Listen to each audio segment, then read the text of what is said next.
सर्वत्रच वटपौर्णिमेचा उत्साह पाहायला मिळतो। नवी मुंबईमध्ये देखील महिलांमध्ये आनंदाचे वातावरण आपल्याला पाहायला मिळत आहे। नवी मुंबईमधील देखील महिला या ठिकाणी वटपौर्णिमा साजरी करण्यासाठी आलेल्या आहेत। वडाच्या झाडाची पूजा करून वडाला प्रदक्षिणा घालून दोऱ्याचे फेरे बांधून जे आहे पूजा केलेली आपल्याला पाहायला मिळते।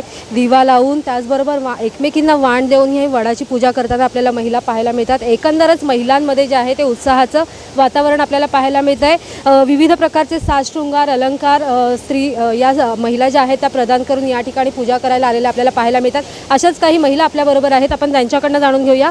काय सांगाल मॅडम, या ठिकाणी तुम्ही वडाची पूजा करायला आलेल्या आहात, नेमकं कशासाठी ही पूजा? 7 जन्मी हाच नवरा मिळो आम्हाला, म्हणून आम्ही दरवर्षी वडाची पूजा करतो। एकंदरच या वडाच्या पूजेसाठी तुम्ही विविध प्रकारची फळं वगैरे आणता, कोणकोणती फळं असतात, काय आहे? आंबा, फणस, केळी, करवंद, जांभळ आणि आम्ही एकमेकींना वाहनसुद्धा देतो, हळदी कुंकू लावून। नक्कीच आणखीन काही महिला आपल्याबरोबर आहेत, आपण त्यांच्याकडनं जाणून घेऊया। मॅडम, काय सांगाल, या ठिकाणी वडाची पूजा करायला आलेल्या आहात, नेमकी काय तुमची प्रार्थना असते आणि कशासाठी ही पूजा?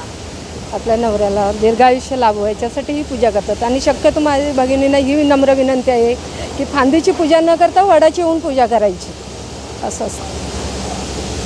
या पूजेमध्ये विविध प्रकारचं साहित्य वापरलं जातं, नेमकी काय काय साहित्य असतं आणि ते कशासाठी असतं? आम्ही कोकणी आहोत, त्याच्यामुळे आमच्याकडे कोकणात आंबा, फणस, अळू, करवंद, जांभळं वगैरे असतं ते वापरायचं पूजेसाठी। असं काही हे नाही आहे की तुम्ही हे आणलंच पाहिजे किंवा खर्च, असं काही नसतं, आपल्या मनाप्रमाणे ते व्हायचं असतं, एवढंच, बाकी काही नसतं।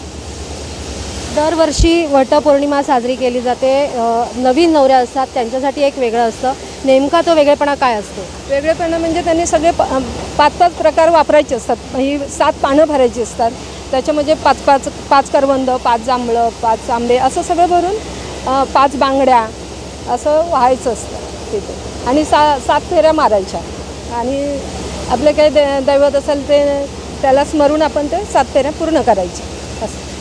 नक्कीच या ज्या महिला आहेत या ठिकाणी पूजा करून जे आहे 7 जन्म हाच नवरा मिळावा अशी जी देवाकडे जी आहे ती प्रार्थना करताना आपल्याला पाहायला मिळत आहे। एकंदरच महिलांमध्ये जे आहे ते उत्साहाचं वातावरण आपल्याला पाहायला मिळत आहे। कविता लोखंडे, जय महाराष्ट्र, नवी मुंबई।